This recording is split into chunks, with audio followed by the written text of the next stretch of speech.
Hey guys, welcome to the 57th C# tutorial that I'm making for the new Boston.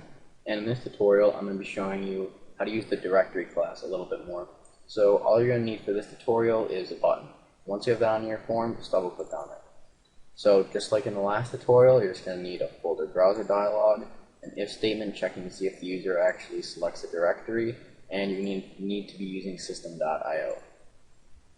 So once you have all that, just type out directory to access the directory class, and then you're going to want to use the dot operator to access all of the methods inside of the directory class.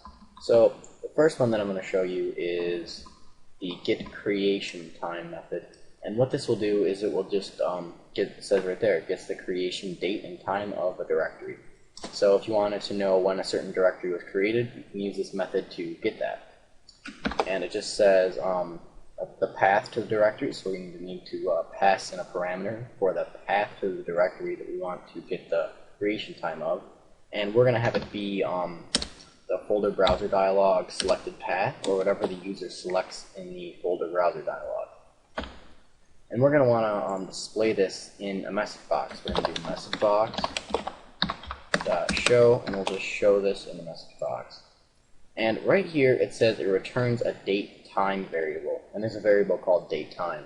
And we haven't really looked at that at all, but we're going to look at that in later tutorials. So for all you're going to really need to know for right now is just use the .toString method to convert it into a string so we can view the date and time.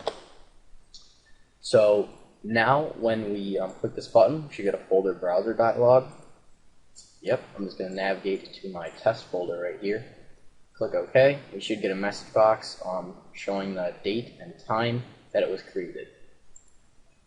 Yep, and I created it last night for, I don't know, one of the tutorials. Alright, and the next few I'm going to show you are also times, so we can just replace the creation time with another one that returns the date time.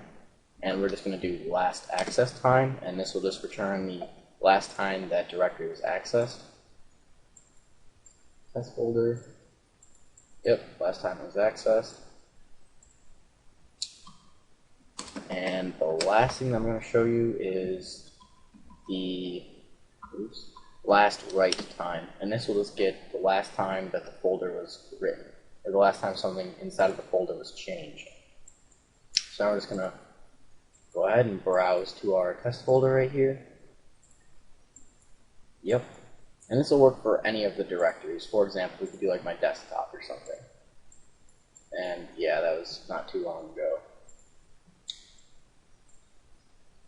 Alright, so the final thing that I'm going to show you in the directory class is the getParent method. And what this will do is it just says return the parent directory of the specified path.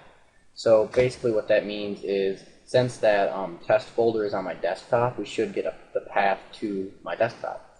So we're just going to do the path to the folder that we select. Just going to select the path. And once again, we're just going to display this in our message box so we can actually see what the directory is. .toString. Alright. So since we're going to select my test folder, and it is on my desktop, as you can see right here, we should just get the path to my desktop. Yep. And if we were to select something inside of this test folder, like this directory, we should get test folder. Yep. If we were to select, I don't know, my desktop, yep, it's inside the Atom folder. So that's pretty much it for this tutorial, so see you guys.